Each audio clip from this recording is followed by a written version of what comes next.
On m'a donné une information. Petite pause, on vient de m'apprendre que France 24 et RFI sont dans la salle.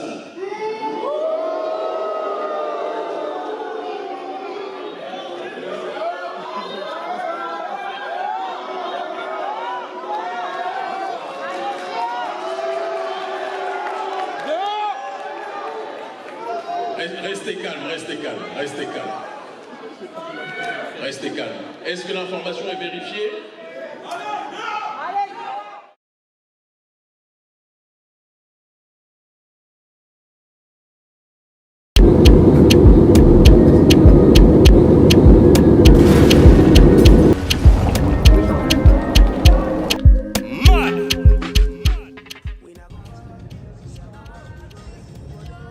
Salut. Alors nous sommes ici aujourd'hui pour la grande rencontre avec Kémy Séba. Donc je vous amène avec nous.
Merci infiniment, mon frère.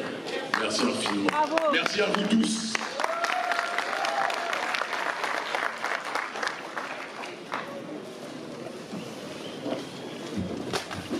Merci à vous tous. Vous ne pouvez pas savoir la joie, malgré le froid, que j'ai en venant en Europe, en venant plus particulièrement dans cette ville de Bobigny, une ville que je fréquentais d'ailleurs beaucoup lorsque j'étais jeune, et venir aujourd'hui, en cette période troublée pour notre population, pour notre communauté, qui partout où elle est installée, connaît malheureusement l'hostilité. Vous voir tous aussi présents, malgré les grèves, malgré les difficultés pour bouger, pour vous mobiliser, c'est pour moi la plus belle des réponses sur le terrain du degré de conscience de notre population qui, plus que jamais, est en grande hausse. Et donc je vous demande de vous applaudir fortement aujourd'hui.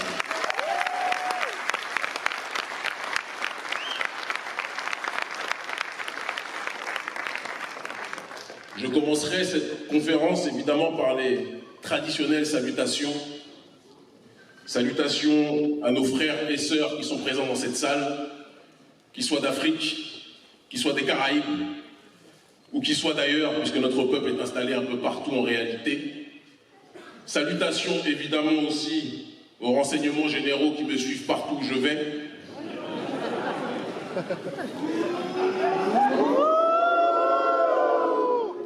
Vous voyez que ce n'est pas moi qui appelle à la haine, chers renseignements généraux. Notre communauté sait exactement ce que vous faites. Salutations aussi à ceux parmi notre communauté qui parfois assistent à nos conférences, mais font partie de nos pires ennemis. Ils sont présents. Et il faut qu'ils sachent que même s'ils n'ont pas assez d'amour propre, même s'ils n'ont pas assez d'amour pour eux-mêmes, malgré leurs bêtises et leur ineptie, nous les aimons profondément.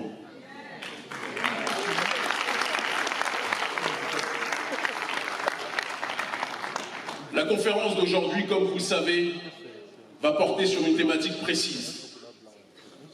La négrophobie mondiale que connaît notre peuple. La négrophobie en Occident, mais ça c'est un sujet classique que nous connaissons tous. Et la négrophobie aussi dans le monde arabe. Parce qu'il est temps que l'on crève les abcès aujourd'hui.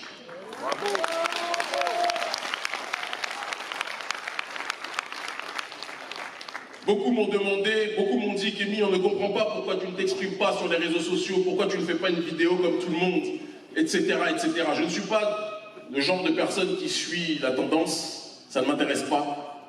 Et j'aime parler à visage découvert et dans le monde réel d'un certain nombre de sujets.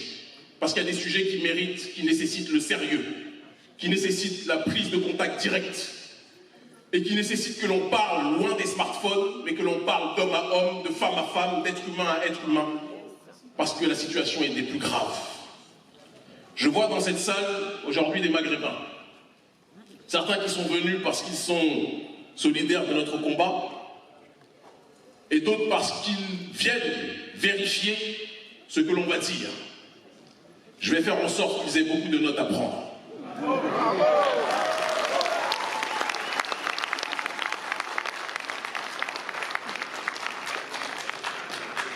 Mais avant toute chose, j'aimerais vous demander, je sais que vous êtes fatigués pour beaucoup d'entre vous, mais j'aimerais vous demander de faire 1 minute de silence pour Fally Koulibaly, président des étudiants ivoiriens en Tunisie, qui est mort assassiné il y a quelques jours suite aux dérives du président dégénéré de Tunisie, Kais Saïd.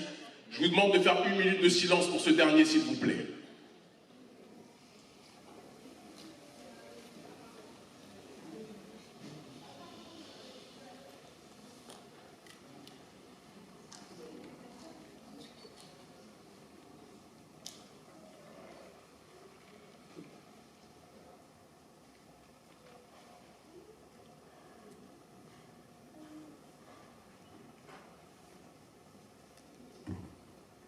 Pour Fally Koulibaly et tous ceux qui sont morts à cause de la couleur de leur peau.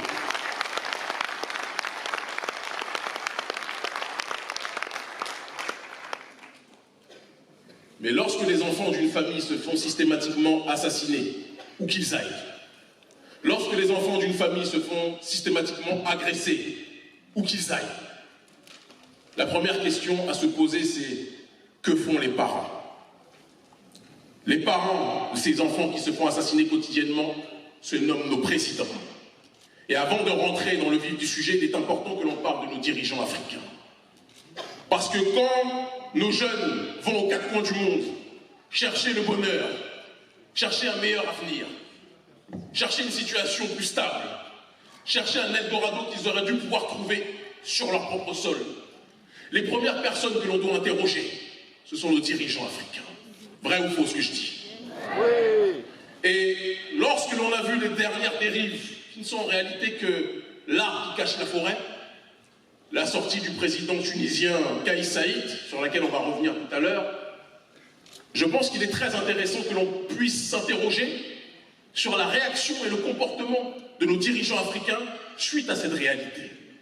Parce que si l'humanité voit que nos propres parents ne nous respectent pas, comment voulez-vous que le reste de la population mondiale nous respecte? C'est une vraie question que l'on doit se poser. Quand un Chinois est agressé aux quatre coins du monde, comment fonctionne la Chine? Quand un Français qui est parti mettre son nez là où ça ne le regardait pas est arrêté, comment fonctionne le gouvernement français? Quand un Juif est arrêté, même sur la planète Mars, comment fonctionne le gouvernement sioniste? Mais quand un Africain est arrêté, agressé, tabassé, assassiné, on a des présidents qui viennent, je viens m'enquérir de la situation, voir si nos ressortissants ne souffrent pas trop. Macky Sall, Alassane Ouattara, Umbalo Sissoko, Patrice Talon, tous ces dirigeants africains, avant de chercher à l'extérieur, même si l'extérieur agit de manière hostile vis-à-vis de nous, et on va en parler, je pense qu'on va être capable aussi d'être dans un minimum de dignité et de se dire que quand des gens sont censés être à la tête de nos États pour protéger nos maisons, sont censés agir comme des toits pour nous protéger des intempéries, mais si ces présidents agissent comme des toits troués qui laissent tomber la pluie, les premiers responsables de ce qui nous arrive, ce sont nos dirigeants et on doit être capable de le dire avec une sincérité.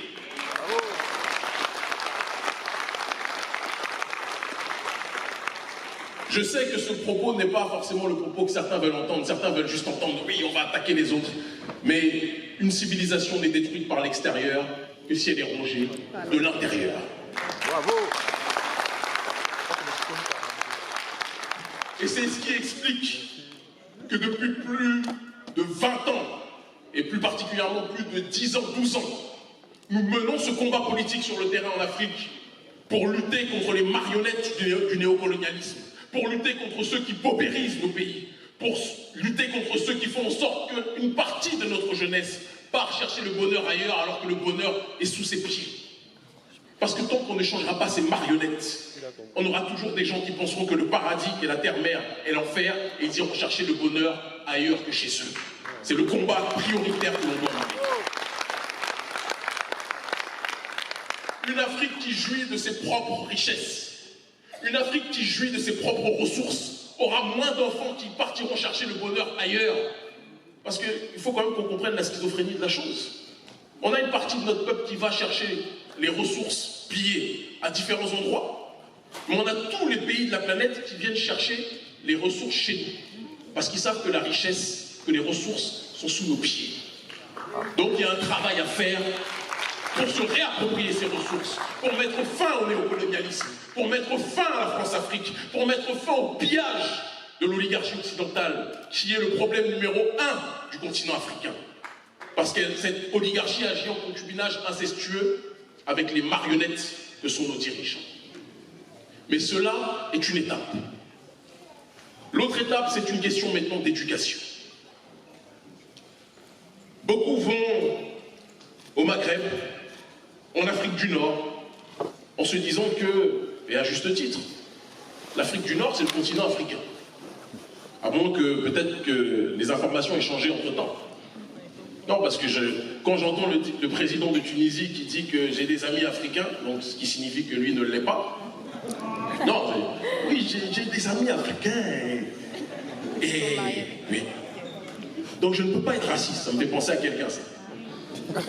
Ça me fait penser au bon vieux Jean-Marie. Quelqu'un qui, à la tête de l'État, avant c'était pas forcément à la tête de l'État, c'était dans les rues. C'était les discriminations quotidiennes. C'était l'ostracisme que vivait une partie de nos populations. Mais maintenant c'est arrivé au sommet de l'État. Des gens qui n'ont plus peur de dire que les Africains, dans leur pays, les Africains sont en train de les remplacer sur leur territoire, tout en sachant qu'il serait bien de faire un petit cours d'histoire et de se rappeler quels étaient les premiers habitants de cette région en Afrique. Parce que ceux qui sont les grands remplaçants ne sont pas toujours ceux que l'on croit. Mais nous sommes très résilients. Et même quand nous entendons des synepsis comme cela, beaucoup d'entre nous arrivent quand même à être patients. Moi, beaucoup moins. Mais beaucoup d'entre nous arrivent à être patients. Pendant longtemps, j'ai dit à ceux qui me disaient il faut qu'il y ait la séparation vis-à-vis de l'Afrique du Nord, je l'ai dit de la manière la plus simple que séparer l'Afrique du Nord de l'Afrique subsaharienne, ça serait arranger nos adversaires qui veulent diviser le continent africain. En rappelant, entendez bien la fin avant d'applaudir, en rappelant qu'une grande partie des pays d'Afrique du Nord sont peuplés de populations à la peau sombre, on oublie de le dire. Des descendants d'esclaves noirs vivent dans les pays du Maghreb, ça on ne le dit pas assez. Donc ça serait une facilité que de dire que le problème c'est de se séparer de ces pays. Mais quand certains dirigeants commencent à lancer des appels à la violence vis-à-vis des populations noires, j'ai vu les dirigeants d'Afrique de l'Ouest être capables d'exclure avec une très grande facilité, de suspendre avec une très grande facilité le Mali, le Burkina Faso, la Guinée, lorsque ces derniers voulaient prendre en charge leur propre destinée. Quand c'est pour sanctionner son frère, ils sont très rapides. Mais quand c'est pour protéger leurs semblables qui vivent le cauchemar et le calvaire en Afrique du Nord, ils viennent demander des explications très gentilles aux dirigeants. Je dis que quand des gens attaquent une partie des Africains, ce sont tous les Africains qui sont attaqués. Et donc quand la Tunisie, et je le dis face caméra et je le dis face à chacun d'entre vous, noirs en majorité, mais les Maghrébins aussi qui sont ici, quand la Tunisie agit de cette façon, si on a des dirigeants dignes, la Tunisie doit être suspendue de l'Union africaine jusqu'à ce que le problème de la négrophobie soit réglé.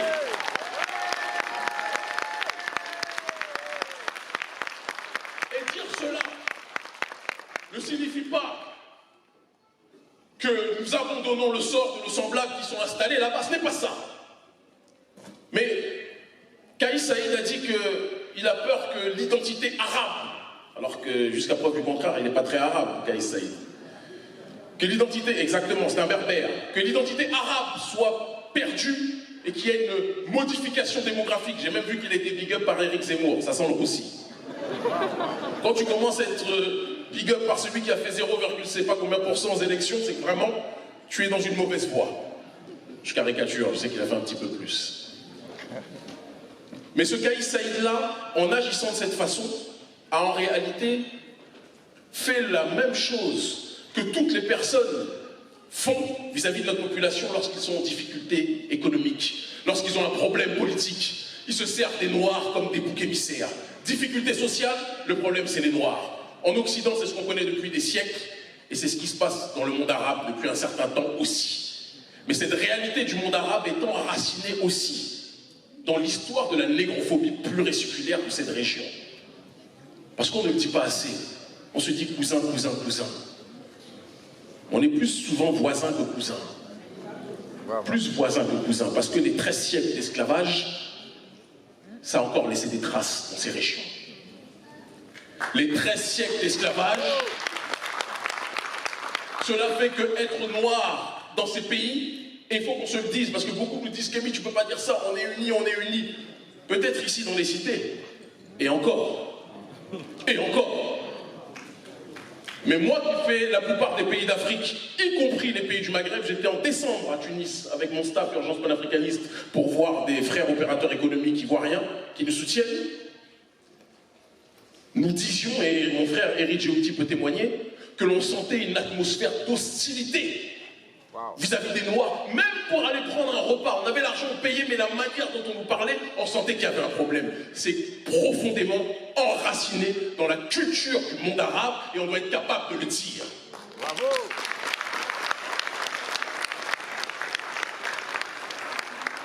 Dire cela ne signifie pas que nous sommes aussi bêtes que ceux qui nous haïssent en disant que nous avons un problème avec tous les Arabes, ou même ceux qui s'en revendiquent, même s'ils ne le sont pas. C'est-à-dire beaucoup au Maghreb, qui sont des wannabes arabes, mais qui sont plus des berbères que des arabes. Mais nous sommes aujourd'hui à une phase de l'histoire où l'homme noir et la femme noire ne pourront plus jamais accepter de systématiquement tondre l'autre joue et pardonner des gens qui nous méprisent constamment. Il y a aujourd'hui au sein du monde arabe, et en tout cas au sein surtout du Maghreb, le monde arabe c'est encore plus viscéral, mais la montée d'une pensée qui associerait certains berbères, qui leur ferait croire qu'ils sont des blancs, alors que quand on voit comment ils sont traités en Occident, ils devraient quand même réfléchir à deux fois. Ils sont qualifiés de dromadaires, ils sont qualifiés des pires insultes par les Occidentaux, mais ils veulent jouer les blancs avec les noirs.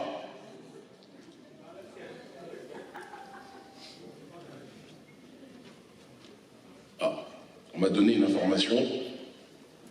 Petite pause, on vient de m'apprendre que France 24 et RFI sont dans la salle.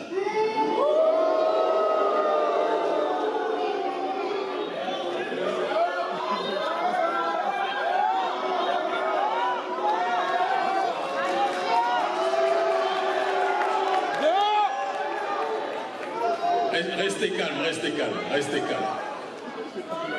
Restez calme. Est-ce que l'information est vérifiée?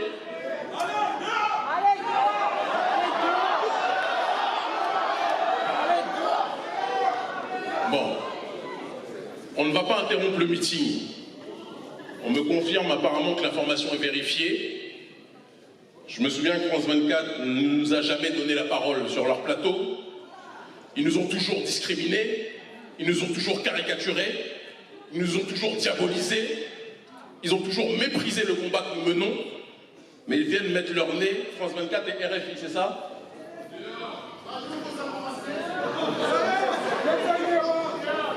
Est-ce que France 24 et RFI vous pouvez lever la main, s'il vous plaît, qu'on vous voit?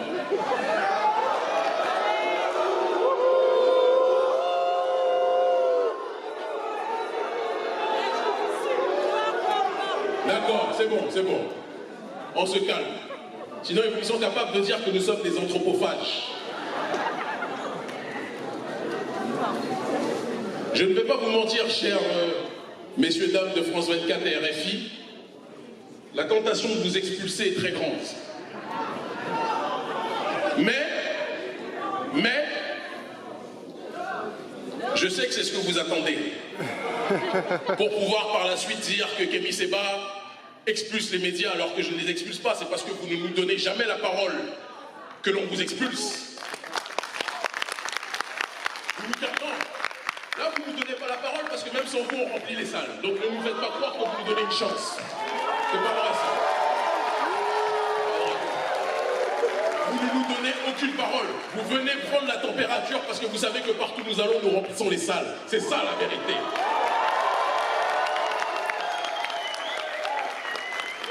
Et vous savez que même sans vous, nous sommes suivis par des millions de gens sur les réseaux sociaux, c'est pour ça que vous venez. Mais vous ne nous invitez jamais sur vos plateaux. Vous invitez toujours des bounties sur vos plateaux qui vont raconter n'importe quoi sur la situation de peuple.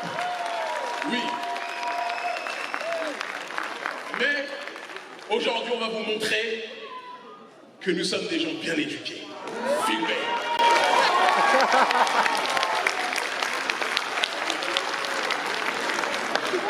Nous allons donc pouvoir reprendre. Je croyais ça. Oui, gardez. Vous voyez mon gars là, ici là. Il avait les bras confettis. Est-ce qu'on les garde? Vous comprenez? Tout le monde ne vous aime pas chez la communauté noire. Hein? Réfléchissez à ça.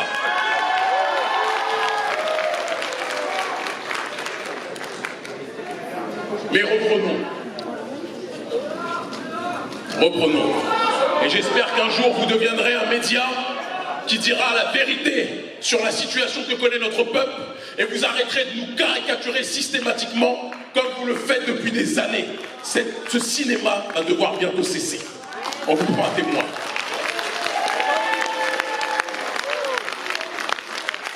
Reprenons là où on s'est arrêté après ces quelques minutes de détente.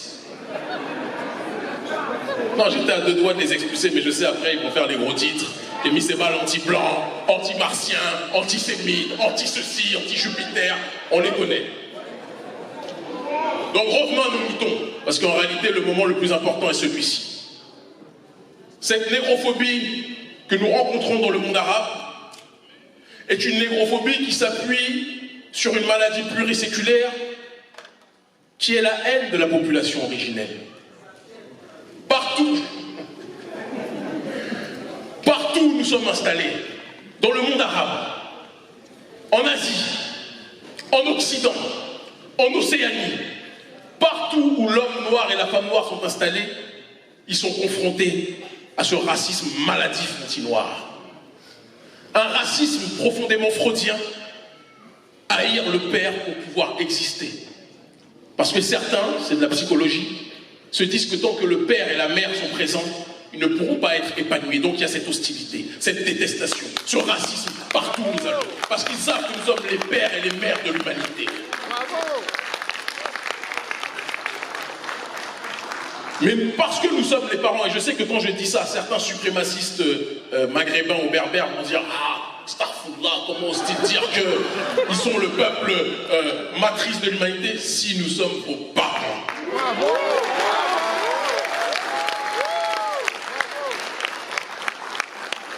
Nous sommes vos parents à France 24, nous sommes vos parents au Maghreb, nous sommes vos parents à vous tous et il va falloir que tôt ou tard vous respectiez l'homme noir et la femme noire avant que quelque chose se déverse chez tout le monde.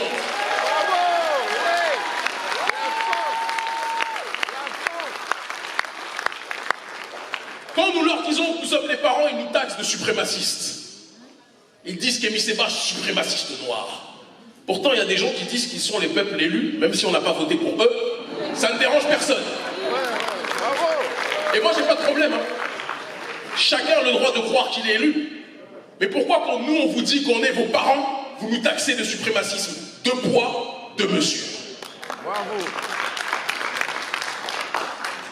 Nous sommes les parents de l'humanité. Cher Anta Diop, que je vous demande d'applaudir fortement. Chancellor Williams, le rappeler. Routou Rachidi, le rappeler. Francis Cresswell, le rappeler. Et cet ouvrage philosophique, la panafricanité fondamentale, le rappelle.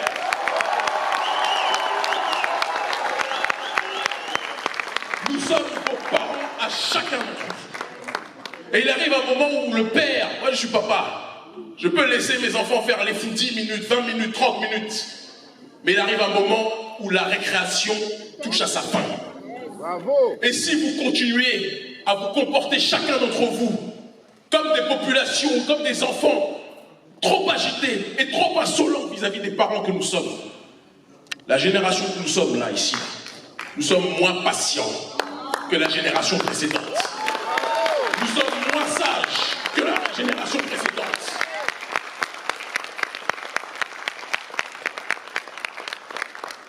Nous ne haïssons personne. Je le dis pour que France 24 prenne bien ça aussi. Faut bien prendre. Nous ne haïssons personne. Mais nous, par contre, quand des gens nous haïssent, il ne faut pas qu'ils s'attendent à ce que nous les aimions. Bravo.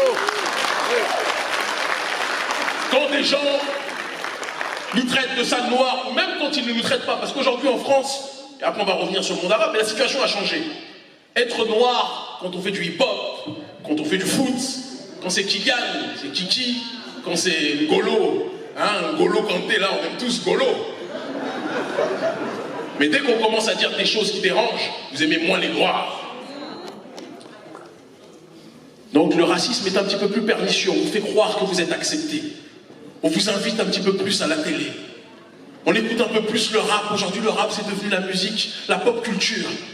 Donc certains croient qu'ils sont plus acceptés. Mais l'Occident est la matrice de la négrophobie dans ce monde. Et on doit être capable aussi de le dire.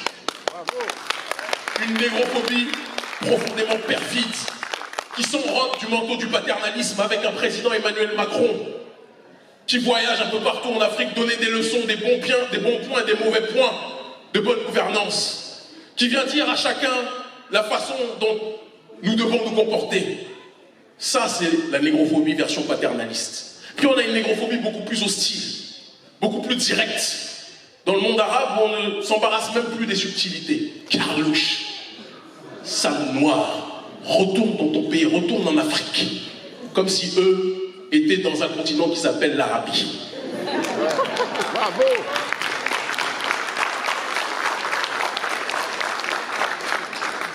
Mais il faut aussi qu'on se dise les choses, parce que je sais que certains frères ont fait le voyage aujourd'hui. Certains sont des personnes qui étaient en Tunisie et au Maroc, et je passe le bonjour et la paix à Bouba qui est dans cette salle, ont quitté le Maroc il y a peu, et se retrouvent ici. Il faut aussi qu'on se dise la vérité entre nous. Quand vous allez dans le pays des autres, il est important d'agir en communauté. Quand vous allez dans le pays des autres, il est important de vous rappeler que ceux et celles que vous devez valoriser, c'est en priorité vos semblables. Quand vous allez dans le pays des autres, il faut vous rappeler que les femmes derrière lesquelles vous devez le plus courir, ce sont vos sœurs plutôt que les sœurs des autres. Ça aussi on doit le dire. Oui. Ça aussi on doit le dire. Je sais que je ne suis pas agréable dans mon propos, mais ça aussi on doit le dire. Bravo! Ça ne veut pas dire que j'invalide les autres dames du monde, hein. C'était la journée de la femme, puisque vous donnez une journée pour les femmes ici, donc il n'y a pas de souci. Mais aucun homme sur cette terre ne pourra être respecté tant qu'il ne valorise pas sa semblable. Bravo! Et vous ne pourrez pas systématiquement courir derrière les femmes des autres peuples et penser que les autres peuples, eux aussi, vont vous respecter. Ça aussi, vous devez réfléchir à ça. Bravo! Est-ce que cela signifie, attention, n'applaudissons pas trop vite, est-ce que cela signifie que parce que certains frères ou certaines sœurs sont avec des gens d'autres populations, cela légitime la négrophobie? Non, rien ne légitime ça. Mais quand vous savez que vous êtes dans un monde hostile, lorsque vous savez que vous êtes méprisé et discriminé de part et d'autre, l'orthogamie communautaire, la solidarité communautaire, et c'est la seule chose qui permettra de vous prémunir d'un certain nombre de mots MAUX, et l'on doit se rappeler. Bravo! Toutes les communautés du monde qui réussissent, chinoises, juives, les Indiens, il y a des exceptions. Chinois! Les Coréens, les Libanais, je n'en parle même pas. Les Libanais chez nous. Les Pakistanais, mais les Libanais chez nous là. Moi je suis très proche, c'est un secret pour personne.